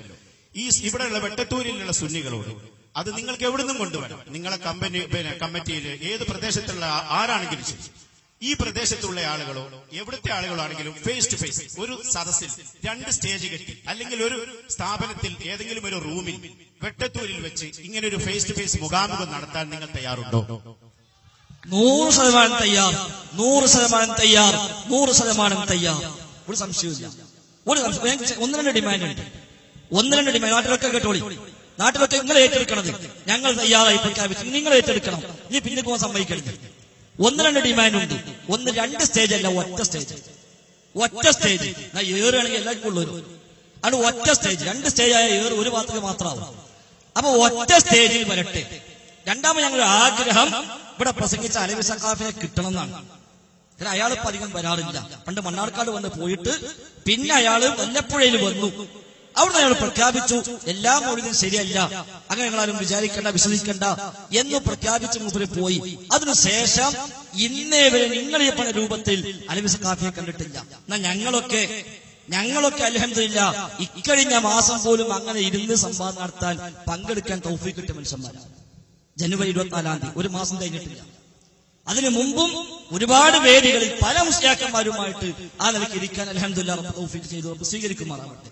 അലവി സഖാഫി നമ്മൾ കണ്ടിട്ടില്ല. അതുകൊണ്ട് അലവി സഖാഫിയെ കിട്ടുമെങ്കിൽ അതിനാണ് 1-ാം പരിഗണന. നിങ്ങൾ അലവി സഖാഫിന്റെ ആളാണോ മറ്റേ സമസ്ത എനിക്കറിയില്ല, അല്ലാഹു അഅലം. ഏതായാലും ആ നിലയ്ക്കുള്ള ആളുകൾ, മുമ്പിൽ നിൽക്കുന്ന ആളുകൾ വരട്ടെ. എന്നിട്ട് ഇൻഷാ അല്ലാഹ് നമുക്ക് റൂമൊന്നും വേണ്ട. നമുക്ക് ഈ നാട്ടിലേക്കൊക്കെ കേൾക്കാൻ പറ്റണം. ആണും പെണ്ണും അടക്കം ഈ വെട്ടത്തൂര് മഹലിലുള്ള വേണി പരിസര പ്രദേശത്തുമുള്ള എല്ലാ മനുഷ്യന്മാർക്കും കേൾക്കാൻ അവസരം കൊടുക്കുക. ഞങ്ങൾ ഡിമാൻഡ് ഒറ്റ സ്റ്റേജ്, 2 കൂട്ടം പണ്ഡിതന്മാരും ആ സ്റ്റേജിൽ ഇരിക്കുന്നു. ഈ പ്രദേശത്തെ മുഴുവൻ ആളുകളും ആണു പെണ്ണു വ്യത്യാസമില്ലാതെ ഈ പ്രദേശത്തെ എല്ലാ മനുഷ്യന്മാരും പങ്കെടുക്കുന്നു. എന്നിട്ട് 2 ഭാഗത്തുമുള്ള പണ്ഡിതന്മാർ വിഷയം അവതരിപ്പിച്ച് സംസാരിക്കുന്നു. ശേഷം ആ കൂടിയ ആളുകളിൽ ആർക്കെങ്കിലും ഈ 2 വിഭാഗം പണ്ഡിതന്മാരിൽ ആരോടെങ്കിലും സംശയം ചോദിക്കാൻ ആഗ്രഹമുണ്ടെങ്കിൽ അതിനും കൂടി അവസരം കൊടുക്കണം. ഈ നാട്ടിലുള്ള മനുഷ്യന്മാർക്ക് 2 പണ്ഡിതന്മാർ ഒപ്പരിക്കണല്ലോ. അതുകൊണ്ട് ഒരാൾ പറയാ എന്റെ ചോദ്യം മുജാഹിദ് പക്ഷത്ത് ഇന്നാളോടാണ്, അല്ലെ എന്റെ ചോദ്യം അലവി സഖാഫിനോടാണ് എന്ന് പറഞ്ഞ് ചോദിക്കട്ടെ. ആ ചോദ്യത്തിന് അലവി സഖാഫി മറുപടിയും പറയട്ടെ. ആ മറുപടി കേട്ട് കഴിയുമ്പോൾ അയാൾ ചോദിക്കാതാ ഞാൻ ഈ മറുപടി കേട്ടു, ഇതേപ്പറ്റി നിങ്ങൾക്ക് എന്താ പറയാനുള്ളത്, അപ്പൊ ഞങ്ങൾക്കും പറയാം. അങ്ങനത്തെ ഒരു വേദി ഈ നാട്ടിലെ എല്ലാ മനുഷ്യന്മാരും പങ്കെടുക്കും. അത് പറയാൻ കാരണം വെച്ചാൽ നടന്ന സംവാദങ്ങളിലൊന്നും പിന്നെ അവസാനം വരുമ്പോൾ നാട്ടിലുണ്ടാവില്ല. പിന്നെ കുറച്ച് ഇറക്കുമതി ചെയ്ത കുറച്ച് ആൾക്കാർ. അപ്പൊ അവസാനം നടന്നു കഴിഞ്ഞ മാസം കണ്ണൂർ ജില്ലയിലെ കമ്പിൽ വെച്ച് ഒരു വാദപ്രതിവാദം നടന്നു. MT പിന്നെ അബൂബക്കർ ദാരിമിയും അതേപോലെ സലീം ഫൈസി ഇർഫാനിയും അടക്കമുള്ള EK വിഭാഗം സമസ്തയിലെ പണ്ഡിതന്മാരാണ് അവിടെ വന്നത്. അതിന്റെ സീഡ് ലഭ്യമാണ്. നാളെ പെരിന്തൽമണ്ണ മൗലാന ഹോസ്പിറ്റലിന് സമീപമുള്ള ഗ്രൗണ്ടിൽ വെച്ച് ആ കമ്പിൽ സംവാദ ദൃശ്യങ്ങൾ പ്രദർശിപ്പിച്ചുകൊണ്ട് തന്നെയുള്ള ഒരു വിശദീകരണവും റിഫാഴി മാലയുടെ ഒരു പോസ്റ്റ്മോർട്ടവും ഇൻഷാ അല്ലാഹ് നാളെ മഗ്‌രിബിന് ശേഷം പെരിന്തൽമണ്ണയിൽ നടക്കുന്നുണ്ട്. മൗലാന ഏതായാലും പോസ്റ്റ്മോർട്ടം ഉണ്ടാവും. അല്ല ഇപ്പോൾ നാളെ ഇൻഷാ അല്ലാഹ് റിഫാഴി മാല പോസ്റ്റ്മോർട്ടം ചെയ്യുകയാണ്. അപ്പൊ അതുകൊണ്ട് എല്ലാവരും വരുന്നത് സാന്ദർഭികമായി സൂചിപ്പിക്കുന്നു. അവിടെ പോലും ആ സംവാദത്തിൽ നമ്മൾ നിശ്ചയിച്ചിരുന്നത് 50 വീതം ശ്രോതാക്കൾ. പക്ഷെ ആ 50 ശ്രോതാക്കളിൽ ഞങ്ങളുടെ ഭാഗത്ത് തീർച്ചയായും ഞങ്ങൾക്ക് പറയാൻ കഴിയും അതിൽ ഏകദേശം 75% ഏകദേശം 10-30-35 ആളുകൾ ആ നാട്ടിലെ സാധാരണ പ്രവർത്തകന്മാരാണ്. മറുഭാഗത്ത് വന്നതോ ഏകദേശം 90% മുസ്ലിയാക്കന്മാരായിരുന്നു. അപ്പൊ ആ ഒരു അവസ്ഥ ഉണ്ടാകും. ഈ പ്രദേശത്തെ ആണുപെണ്ണ് വ്യത്യാസമില്ലാതെ സുന്നി മുജാഹിദ് നമ്മൾ എണ്ണം തയ്ക്കൊന്നും വേണ്ട. ഇവിടുത്തെ എല്ലാവരും ഇരിക്കട്ടെ. മുജാഹിദ് ഇത്ര സുന്നി ഇത്ര ഒന്നും വേണ്ട. ഈ നാട്ടിൽ ഇതേപോലെ സദസ്സോട് ഇരിക്കട്ടെ. എല്ലാവരും അതിൽ സുന്നി മുജാഹിദ് ജമാഅത്തും ഒക്കെ എല്ലാവരും ഉണ്ടാകും. കുടുംബങ്ങളൊക്കെ ഒന്നിച്ചാണ് ഇരിക്കട്ടെ. സ്ത്രീകളും ഒരു ഭാഗത്തിരിക്കട്ടെ. 2 ഭാഗത്തെ പണ്ഡിതന്മാരും സ്റ്റേജിലൊന്നിരിക്കട്ടെ. 2 ഭാഗത്തെ പണ്ഡിതന്മാരും വിഷയം അവതരിപ്പിച്ച് നിശ്ചയിക്കപ്പെട്ട സമയം സംസാരിക്കട്ടെ. അതിനുശേഷം സദസ്സിൽ നിന്ന് ആർക്കു വേണമെങ്കിലും ഇതേപോലെ മൈക്കെടുത്ത് ചോദ്യങ്ങൾ ഉന്നയിക്കാൻ അവസരം കൊടുക്കട്ടെ. അങ്ങനത്തെ ഒരു വേദി ഇൻഷാ അല്ലാഹ് സംഘടിപ്പിക്കാൻ ഞങ്ങൾ ഒരുപാട് കാലമായി ആഗ്രഹിക്കുന്നു. പല സ്ഥലത്തും ഇത് ഉന്നയിച്ചുകൊണ്ട് ഞങ്ങൾ കത്തും കൊടുത്തിട്ടുണ്ട്. അപ്പോൾ അടുത്ത് തന്നെ ഈ മണ്ണാർക്കാട് അടുത്ത് കുന്തിപ്പുഴയിൽ ഈ ആവശ്യം വെച്ച് കത്ത് കൊടുത്തു. ഈ വിഭാഗം സുന്നിക്കായിരുന്നു. പക്ഷെ അവസാനത്തെ കത്തും കൊണ്ട് പോയിട്ട് 2 മാസമായി മറുപടി കിട്ടിയിട്ടില്ല. അപ്പൊ അതുകൊണ്ട് അത് ഇനി ആവർത്തിക്കരുത്.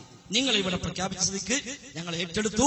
ഇനി അതിന് വേറെ കുറെ ഉപായങ്ങൾ പറഞ്ഞ് അതിന് വ്യവസ്ഥ അതിനിങ്ങനെ എന്ന് പറഞ്ഞ് കുറെ കുരുമാരുണ്ടാക്കിയിട്ട് കെട്ടിക്കുടുക്കുണ്ടാക്കിയിട്ട് ഇത് ഇല്ലാതാക്കാൻ നിങ്ങൾ ശ്രമിക്കരുത്.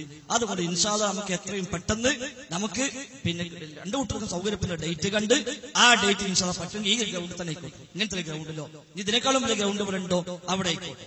അങ്ങനെ നമുക്ക് ഒന്നിച്ച് നാട്ടുകാർ മൊത്തം പങ്കെടുക്കുന്ന ഒരു ആ നിലക്കുള്ള ഫേസ് ടു ഫേസ്, നിങ്ങളെ ഭാഷ പറഞ്ഞാൽ തന്നെ ആ ഫേസ് ടു ഫേസ് ഇൻഷാ അല്ലാഹ് സംഘടിപ്പിക്കാം. ഞങ്ങൾ 100 വട്ടം തയ്യാറാണ്. അപ്പോ ഞങ്ങൾക്ക് പറയാനുള്ളത്, നിങ്ങളിപ്പോ പറഞ്ഞല്ലോ വ്യവസ്ഥകളൊന്നും വേണ്ട, വ്യവസ്ഥകൾ വേണം.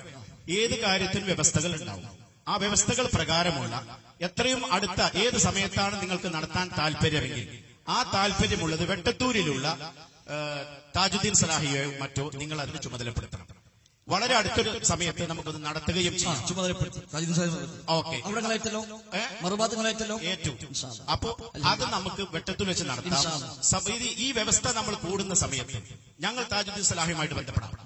ഇത് കൂടുന്ന സമയത്ത് പൊതുജനം ഇതിന് ബുദ്ധിമുട്ടാകുമെങ്കിൽ, എന്തെങ്കിലും അപശബ്ദങ്ങൾ ഉണ്ടാകുമെന്ന് തോന്നുന്ന പക്ഷം നമുക്ക് 2 കൂട്ടർക്കും പണ്ഡിതന്മാർക്ക് തന്നെ ഇരിക്കാമല്ലോ. എന്തിനാ നിങ്ങൾ ഭയപ്പെടുന്നത്? ഇപ്പൊ തന്നെ മറിക്കല്ലേ. ഓക്കെ, സദസ്സിൽ തന്നെ ആവാം. അപ്പോ വൈകാത്തൊരു സമയം നിങ്ങൾ താജുദ്ദീൻ സലാഹിയോട് പറഞ്ഞ് അത് സെറ്റപ്പ് ചെയ്യാം. അല്ലെ, നിങ്ങൾ പറയുന്ന ഏത് സമയത്ത് ഞങ്ങൾ വേണ്ടി ഏത് ഡേറ്റും കുഴപ്പമില്ല. നിങ്ങൾക്ക് പറ്റുന്ന ഏത് ഡേറ്റും നിങ്ങൾ പറഞ്ഞോളൂ. ഞങ്ങൾ ഒഴിവില്ലെങ്കിൽ ഒഴിവുണ്ടാക്കി വരും ഇൻഷാ അല്ലാഹ്. ഇതൊരു പ്രഹസനമായി അല്ലല്ല, ഒരിക്കലുമില്ല. ഇതൊരു പ്രഹസനമായ മാറ്റം. നിങ്ങൾ ഉദ്ദേശിക്കുന്നത് പൊതുജന ബാഹുല്യം നിങ്ങൾ ഉദ്ദേശിക്കുന്നത് എന്തുകൊണ്ടാണ്? പക്ഷെ ഞങ്ങൾക്ക് താല്പര്യക്കുറവൊന്നുമില്ല, മനസ്സിലായി. പൊതുജന ബാഹുല്യമല്ല പ്രശ്നം. സാധാരണക്കാർ കേൾക്കട്ടെ. സാധാരണ ഇത്തരം വേദികളിൽ അവർക്ക് അവസരം കിട്ടാറില്ല. അതുകൊണ്ടാണ് സാധാരണക്കാർ വരട്ടെ. വെട്ടത്തൂരും പരിസരത്തുമുള്ള നിങ്ങൾ വേണമെങ്കിൽ ലിമിറ്റ് വെച്ചോളി. ഇനി ബാഹുല്യമാണ് പ്രശ്നം ഉണ്ടെങ്കിൽ ലിമിറ്റ് വെച്ചോളി. ഈ പഞ്ചായത്തിന് വരാൻ പാടുള്ള വെച്ചോളി, ഒരു കുഴപ്പമില്ല. ഈ വെട്ടത്തൂര് പഞ്ചായത്ത് അല്ലെങ്കിൽ ഇവിടെ ഏറെ പഞ്ചായത്ത് എനിക്കറിയില്ല. ആ നിനക്ക് ഈ പഞ്ചായത്തോ അല്ലെങ്കിൽ 2, 3, 4 മഹല്ലോ നിങ്ങൾ ഒരു പരിധി വെച്ചോളി. ഇപ്പൊ ഈ മഹലിന് മെമ്പർഷിപ്പ് ഉള്ള എല്ലാവരും അങ്ങനെ വെച്ചോളി. അതിന്റെ ബാഹുല്യം ഇല്ലല്ലോ.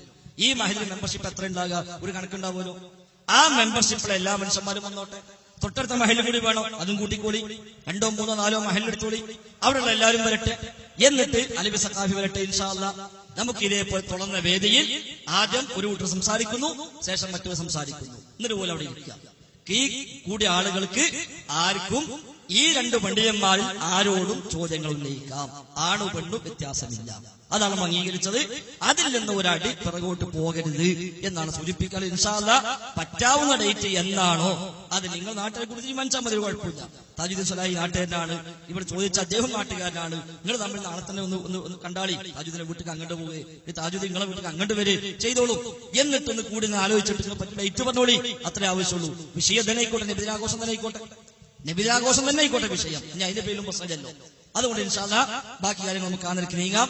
അൽഹംദുലില്ലാഹ് ഇതൊരു നല്ല ഒരു തുടക്കമായി, ഇത് തുറവിയായി, ഇതൊരു ഫതഹിന്റെ ആരംഭമായി ഞങ്ങൾ പ്രതീക്ഷിക്കുന്നു. അല്ലാഹു തആല ആ നിലയ്ക്ക് തൗഫീഖ് നമുക്ക് പ്രദാനം ചെയ്യുമാറാവട്ടെ. ശരി, അടുത്ത ചോദിക്കട്ടെ. ഇവിടെ കൂടെ താജുദ്ദീൻ സലാഹി തൊട്ട് ഇവിടെ കൂടിയ നാട്ടുകാർക്കൊക്കെ അറിയാം. ഏകദേശം 1.5-2 വർഷം മുന്നേ ഇതേപോലെ മുജാഹിദിന്റെയും AP വിഭാഗത്തിനും ലെറ്റർ കൊടുത്ത് ഒരു സ്റ്റേജിലിരുന്ന് മുഖാമുഖം ഇരുന്ന് ചർച്ച ചെയ്യാൻ വേണ്ടി ഞാൻ വിളിച്ചതാണ്. അതിന്റെ രേഖാമൂലം ഒപ്പിട്ട് തന്ന പേപ്പർ ഇന്നും എന്റെ ഫയലിൽ സൂക്ഷിച്ചു വെച്ചിട്ടുണ്ട്. പക്ഷെ അവസാന സമയം വരുമ്പോ ഓരോ കാരണങ്ങൾ പറഞ്ഞ് ഒഴിഞ്ഞു മാറുന്നത് എന്റെ അനുഭവത്തിലുള്ളതാ. കാരണം ഞാൻ അന്ന് കൊടുത്തിരുന്ന ഇന്ന് പ്രവർത്തിക്കുന്ന ഒരു മീഡിയന്റെ കീഴിൽ പ്രവർത്തിക്കുന്ന ആളാണ്.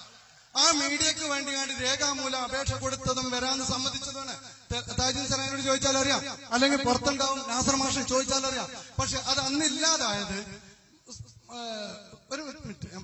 അന്നില്ലാതാകാനുള്ള കാരണം അവസാന സമയം വെച്ച് പിന്മാറിയത് കൊണ്ടാണ്. എന്നിട്ടും ഞാനത് കിട്ടാനായിട്ട് ചെയ്തതാണ്. ചാനലിൽ പോയി കഴിഞ്ഞാൽ രേഖാമൂലം കിട്ടും. AP വിഭാഗത്തിന്റെ 2 ആളെ കിട്ടി. അവരെ വെച്ചുകൊണ്ട് നിങ്ങളെ CD വെച്ചുകൊണ്ട് പ്രോഗ്രാം ഉണ്ടാക്കി. എന്നിട്ട് കാരണം ചാനലിൽ ടൈം എടുത്തിട്ടാണ് ഞാൻ. അതേപോലെ ഇവിടെ ഇരിക്കുന്ന ഈ ജനങ്ങളെ മുഴുവൻ വിളിച്ചുകൂട്ടി അവരെ മുന്നിൽ വെച്ച് ഒരു നാടകീയ രംഗം ഉണ്ടാക്കിയാണ്ട് പോകണ്ട. പറ്റുന്നുണ്ടെങ്കിൽ മാത്രം പറ്റുമെന്ന് പറയാം. കാരണം വരാന്ന് പറഞ്ഞാണ്ട് എഴുതി ഒപ്പിട്ടുന്ന എഗ്രിമെന്റ് പേപ്പർ എന്റെ അടുത്തുണ്ട്. അത്തരം ഒരു സാഹചര്യം ഉണ്ടായിരുന്നു. ഞാൻ ഒരിക്കലും സുന്നിയായിട്ടോ മുജാഹിദായിട്ടോ സംഭവിച്ച കാര്യങ്ങളാണ്. ഇത്തരം സംഭവങ്ങൾ ആവർത്തനം എല്ലാവർക്കും കാരണം ഈ പറയുന്ന സലാഹിയും ഞാനും ഒക്കെ നേരം വെളുത്താ കണ്ടവരാ. ഞങ്ങൾ ഒരുമിച്ച് നടക്കുന്നവരാ, ഒരുമിച്ച് നമസ്കരിക്കുന്ന.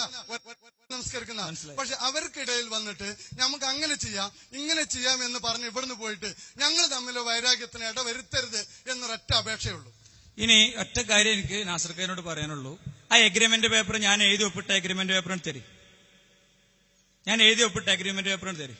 ഇല്ല നാസർക്ക, നിങ്ങൾ എന്നെ ഒരു തവണ സമീപിച്ചു, എന്റെ വീട്ടിൽ വന്നു, സംസാരിച്ചു, ഞാൻ നോക്കാം ചെയ്യാം എന്ന് ഞാൻ പറഞ്ഞു.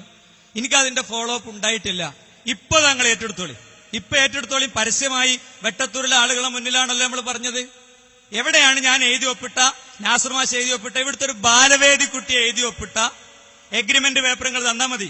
നാസർ ഖാനെ പോലെ ഈ സമൂഹത്തിൽ ഇവിടുത്തെ പൊതുരംഗത്ത്, പൊളിറ്റിക്കൽ രംഗത്ത്, മീഡിയ രംഗത്ത് ഇടപെടുന്ന ഒരാള് ഒരിക്കലും ഇങ്ങനെ ഏകപക്ഷീയമായ സ്വരത്തിൽ സംസാരിക്കരുതെന്ന് ഞാൻ റിക്വസ്റ്റ് ചെയ്യാണ്.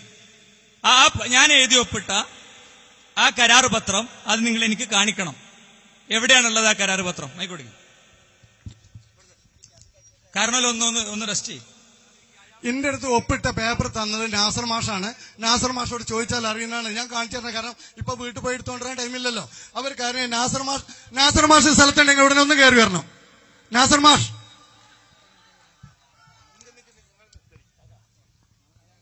നിങ്ങൾ നാളെ കാണിച്ചാൽ മതി, ഇന്ന് കാണിക്കണ്ട. നിങ്ങൾ ആ വിശ്വാസത്തെ ആയിക്കോട്ടെ. നാസർ മാഷ് അങ്ങനെ എഴുതി ഒപ്പിട്ടിട്ടില്ല. ഇല്ല, ഒരു കരാർ പത്രത്തിലും ഇവിടുത്തെ ഒരു ബാലവേദി കുട്ടി അടക്കം എഴുതി ഒപ്പിട്ടിട്ടില്ല. ഉണ്ടെന്ന് പറയാൻ സാധ്യമല്ല. ഇനി ഞാനിതാ ഇവിടെ വെച്ച് നാസർ ഖാനോട് പറയാണ്, കൃത്യമായി ഞാൻ പറയുന്നു, ഇതാ ഇവിടെ ഒരു പുതിയ വെല്ലുവിളി ഉന്നയിച്ച് നിങ്ങൾ ഏറ്റെടുത്തിരിക്കുന്നു. നിങ്ങൾ എന്റെ ഇടയിൽ നിന്നോളി, നിങ്ങൾ ഏറ്റെടുത്തോളി. ഇത് പരസ്യമായിട്ട് കാണണമല്ലോ, പിന്നെന്താ പ്രശ്നം? മൈക്കെടുത്തോളൂ. ആയിക്കോട്ടെ, മൂപ്പർക്ക് കൊടുക്കും, മൈക്കോടിക്കും. ഞാൻ പറഞ്ഞത് ഒന്നേ ഉള്ളൂ, അതേപോലെയുള്ള നാടകീയമാവരുത്.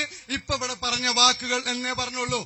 നാസർ മാഷോട് വിളിച്ചാൽ അറിയാം. നാസർ മാഷക്ക് അറിയുന്ന കാര്യമാണ്. ഞാൻ അത് എനിക്ക് പള്ള പറയേണ്ട ആവശ്യമല്ല. വരും.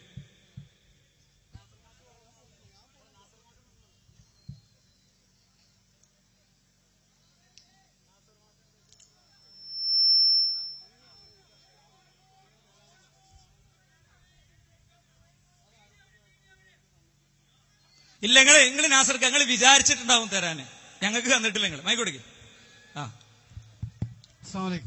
സുഹൃത്തുക്കളെ, അബ്ദു എന്ന് പറയുന്ന അബ്ദുൽ നാസർ എന്റെ സുഹൃത്ത് ഈ അബ്ദു എന്ന് പറയുന്ന അബ്ദുൽ നാസർ ഇങ്ങനെ ഒരു കാര്യം പറഞ്ഞിട്ടുണ്ട്. ഒരുപാട് എന്നോടും പറഞ്ഞിട്ടുണ്ട്, അതിന് ശ്രമിച്ചിട്ടുണ്ട്. പക്ഷേ അതിനുള്ള എഴുത്തുകുത്തോ കാര്യങ്ങളോ ഒന്നും അങ്ങോട്ടും ഇങ്ങോട്ടും നടന്നിട്ടില്ല. ഇൻഷാ അല്ലാഹ് ഇപ്പൊ ഈ കിട്ടിയ ഈ അവസരം നമുക്ക് ശരിക്ക് പഠിക്കാനും ഇതിനുള്ള മുതലാക്കാലോ. അബ്ദു ശരിക്ക് ഇപ്പൊ അന്നാ ശ്രമിച്ച ശ്രമം ഇന്ന് ഇപ്പൊ നമ്മളെ മുസ്തഫ മുളങ്കായി ഓനെ സമീപിച്ചിങ്ങാണ്ട് ഇത് ഒരു പൂർണ്ണ രൂപത്തിൽ എത്തിപ്പെട്ട് ഈ ആളുകൾക്ക് മുഴുവൻ ഈ സംശയം തീരുന്ന നിലക്ക് നമുക്കൊക്കെ പഠിക്കാനും മനസ്സിലാക്കാനും, നമ്മൾ ഇന്നലെ വരെ വിശ്വസിച്ചു പോന്ന കാര്യങ്ങളിൽ അബദ്ധമുണ്ടെങ്കിൽ തിരുത്താനും ഞങ്ങൾക്കടക്കം തയ്യാറാണ്. അത് പഠിക്കാനുള്ള ഒരു അവസരം അബ്ദു എന്ന ഈ അബ്ദുൽ നാസർ കൂടി ഉണ്ടാക്കി തരണം എന്ന് അപേക്ഷയോടുകൂടി ഞാനും ഈ അബ്ദുൽ നാസറിന് ഒരെഴുത്തുകുത്തും ഒപ്പിട്ട് കൊടുത്തിട്ടില്ല എന്ന് ഈ അള്ളാഹുവിനെ സാക്ഷി നിർത്തിക്കൊണ്ട് ഞാൻ ഇതാ പ്രഖ്യാപിക്കുന്നു. ഇനി നാസർക്ക് മൈക്ക് കൊടുക്കും. ഇത് ഇതിമ്മ മാത്രം ഒരു മിനിറ്റ് മൈക്കുകൾ കൊടുക്കും. ഇനി ഞാൻ പറഞ്ഞ കേൾക്കും. എന്താ സംഭവം എന്ന് വെച്ചാൽ, ഇവിടെ നാസർക്കായിനെ വഷളാക്കാനോ അല്ലെങ്കിൽ അദ്ദേഹത്തെ ഇടിച്ചു താഴ്ത്താനോ അല്ല ഞാൻ നിങ്ങളെ എഗ്രിമെന്റ് പേപ്പർ എടുക്കിയെന്ന് പറഞ്ഞു. ഈ രംഗത്ത് 16-ാം വയസ്സിൽ പണി തുടങ്ങിയ ആൾക്കാരെ നമ്മള് വെട്ടത്തൂര് മദ്രസന്ന് എനിക്ക് മനസ്സിലാകാത്തൊരു കാര്യമുണ്ട്. ബാക്കിൽ നിൽക്കുന്ന എന്റെ ഒരു 10 സുഹൃത്തുക്കൾ നിങ്ങൾ കറക്റ്റ് എണ്ണിയാലോരെ കിട്ടും. ഒരെന്തിനാണ് ഇടക്ക് കൂക്കണത് എനിക്ക് മനസ്സിലായിട്ടില്ല. നിങ്ങൾക്ക് ഈ കൂക്കൽ ഇസ്ലാമിലുള്ളതാ? അതിന്റെ മസല ഞങ്ങളൊന്ന് നാളെ അവിടെ എഴുതി ഒട്ടിക്ക്. ഇസ്ലാം ദീന് പറഞ്ഞെടുത്ത് കൂക്കാൻ പറ്റുന്നില്ല. ഇത് നിങ്ങളെ ഉസ്താദ് അഭ്യർത്ഥിച്ചിട്ട് വരെ നിർത്താത്ത സുഹൃത്തുക്കളെ, അതിന്റെയൊക്കെ കാലം വെട്ടത്തൂര് കഴിഞ്ഞു പോയത്. അതൊന്നും നടക്കൂല. ഇനി ഇവിടെ ഞാൻ കൃത്യമായിട്ട് പറയാം, അതൊന്നും നടക്കൂല. ഇവിടെ ഞാൻ പറയുന്നു, ഈ ഒരു പരിപാടി വലിയ സാമ്പത്തിക ബാധ്യതകൾ ഏറ്റെടുത്ത് നടത്തുന്ന ഈ പരിപാടി